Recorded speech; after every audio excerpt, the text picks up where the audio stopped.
Wabarakatuh. Alhamdulillahirrahmanirrahim. Pada kesempatan kali ini kita bisa bertemu kembali untuk mulai pembelajaran. Ya, ini topik kita, tokoh-tokoh daerah dalam memperjuangkan kemerdekaan.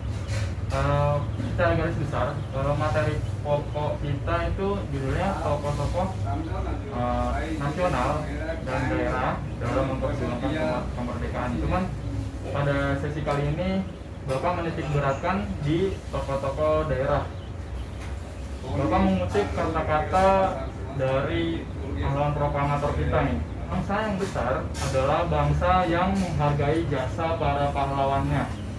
Jadi di sini bukan besar dari luas wilayahnya gitu, tetapi lebih dari itu, negara kita itu memiliki sejarah yang panjang gitu untuk berdiri jadi sebuah negara.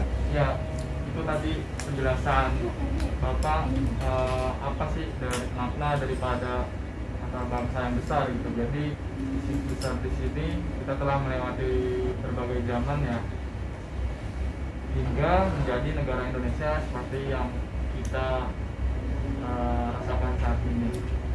Bapak akan tampilkan tujuan atau manfaat daripada pembelajaran kita kali ini sambil Bapak paparkan. Adik-adik bisa mengisi daftar hadirnya dulu. Manfaat dan tujuan dari pembelajaran kita pada kali ini yaitu mencoba menganalisis, menelaah agar kita bisa mengetahui bagaimana rekam jejak atau kontribusi para tokoh nasional, dalam hal ini tokoh-tokoh daerah ya, yang turut serta di dalam perjuangan pergerakan kemerdekaan Republik Indonesia. Oke, Bapak akan menampilkan foto beberapa tokoh-tokoh dalam perjuangan kemerdekaan. Coba Amar mungkin bisa jelaskan yang diketahui salah satu ini siapa? Kalau namanya nggak tahu deh Pak. Iya, Bapak tebak-tebak aja dulu. Pokoknya yang sebelah kiri itu dia tuh pejuang di Papua. Nah, Dia tuh memperjuangkan rakyat Papua. Dari itu kan. iya. Kira pernah tahu? Pernah lihat doang tuh Pak. Oh, pernah lihat ya di mana? Iya. Oh, di buku sejarah. Jangan mungkin pernah lihat? Udah pernah di mana? Uang 10.000. Tuh. Betul. Oke, ini Bapak jelaskan ya, ini siapa aja. Yang pertama, ini benar, ini di uang 10.000. Frans Kaisiepo. Siapa sih Frans Kaisiepo ini? Beliau ini tokoh dari Papua yang berkontribusi juga dalam upaya merebut Irian Barat dari tangan Belanda. Yang kedua, ini Silas Tapare namanya. Kalau yang paling kiri ini Martin Indi. Beliau bertiga ini punya kontribusi di dalamnya dalam usaha integrasi Irian Barat ke Republik Indonesia. Nanti adik-adik bisa menelaah lagi untuk mengetahui lebih lanjut mengenai ketiga tokoh ini. Yang kedua, mungkin ada yang pernah tahu ini siapa? Tahu nggak, Amor? Kayaknya saya kenali umum. Saya pernah lihat di mana tapi ya gitu. Oke, ini namanya Ismail Marzuki. Ya, betul, dari Jakarta. Ini seorang seniman, dalam hal ini seni musik. Iya. Lagu-lagu yang beliau ciptakan ini banyak bertema tentang perjuangan gitu ya. Salah satunya sekarang telah menjadi lautan api, mari merebut kembali gitu ya. Kemudian ada lagu Selendang Sutra, terus ada lagu judulnya Sepasang Bola Mata. Jadi itu tentang bagaimana harapan rakyat Indonesia yang cukup besar dalam berjuang untuk meraih kemerdekaan. selanjutnya. Nah, gimana? Udah pernah lihat? Yang pertama, ya ini beliau ini Sri Sultan Hamengkubuwono ke-9, Sultan Jogja. Di sini beliau berperan di serangan umum 1 Maret itu. Oh iya, beliau ini juga sempat menjadi wakil presiden. Yang kedua itu foto Sultan Syarif Qasim II. Beliau memberikan uang sebesar 13 juta gulden. Dan yang ketiga ini Opu Daeng Saju. Beliau ini adalah pejuang wanita asal Kesultanan Luwu di Sulawesi Selatan. Kira-kira di tahun 1930 gitu. Beliau aktif melalui organisasi Syarikat Islam Indonesia di kota Palopo.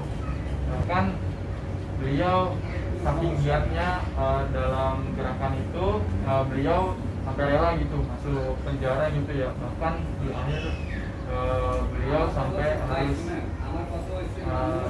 bercerai gitu sama suaminya gitu, karena beliau begitu sibuk dalam memperjuangkan kemerdekaan gitu.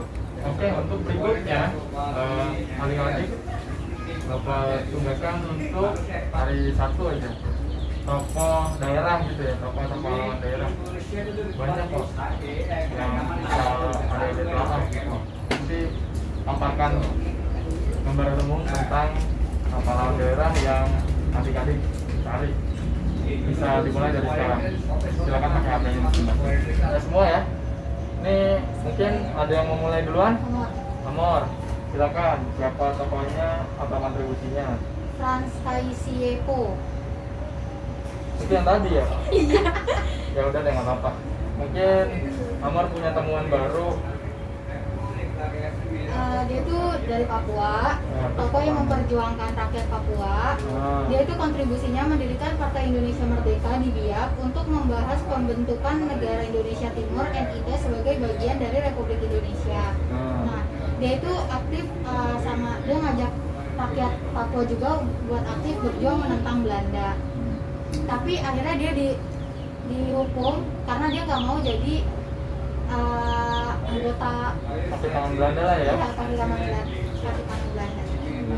Lah? Pokoknya Teuku Umar. Teuku Umar adalah pahlawan asal Aceh yang berjuang dengan cara berpura-pura bekerja sama dengan Belanda dan terkenal akan strategi perang gerilyanya. Perjuangannya dengan cara berpura-pura. Setelah mengumpulkan senjata dan uang yang cukup banyak dari Belanda itu, yang langsung memberontak. Diana, siapa nih yang diangkat? Andi Wartabone. Ya, kita telah aja bersama-sama. Jadi buat yang belum tahu siapa itu Nani Wartabone, beliau ini adalah salah satu tokoh dari daerah kemerdekaan dari daerah Gorontalo. Tahu Gorontalo di mana? Di mana? Di mananya? Nani Wartabone ini itu termasuk salah satu pahlawan nasional Indonesia. Apa sih salah satu kontribusinya? Nah, beliau tergabung dalam organisasi pemuda di tahun 1923 dengan menjadi sekretaris Yong Gorontalo. Selain itu apalagi sih? Beliau ini menjadi salah satu penggagas atau pemrakarsa grup Muhammadiyah Suwawa. Beliau juga sempat ditangkap sama Belanda gitu ya, sampai di penjara gitu sama Belanda selama 15 tahun atas tuduhan makar. Nah, beliau juga nih turut andil dalam menanggulangi pemberontakan Permesta yang ada di Gorontalo di tahun 1950. Oke lah, dari tentang tokoh-tokoh daerah dalam perjuangan kemerdekaan gitu ya. Jadi pahlawan yang nasional itu cukup banyak gitu ya. Beliau berkontribusi dengan bidangnya masing-masing gitu ya, dan dari latar belakang yang cukup beragam pula gitu. Ada yang dari ningrat, ada yang dari sastra, dan juga dari daerah-daerah yang berbeda gitu tentunya. Pelajaran yang bisa kita ambil adalah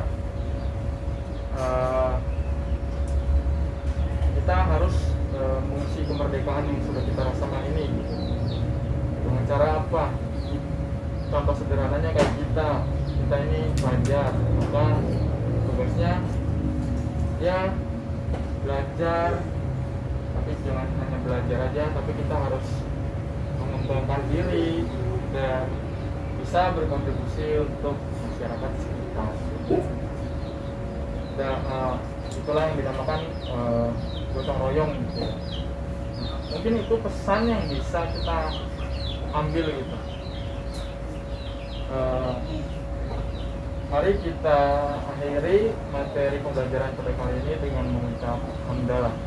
Alhamdulillah. Wabillahi taufiq wal hidayah. Assalamualaikum warahmatullahi wabarakatuh. Waalaikumsalam.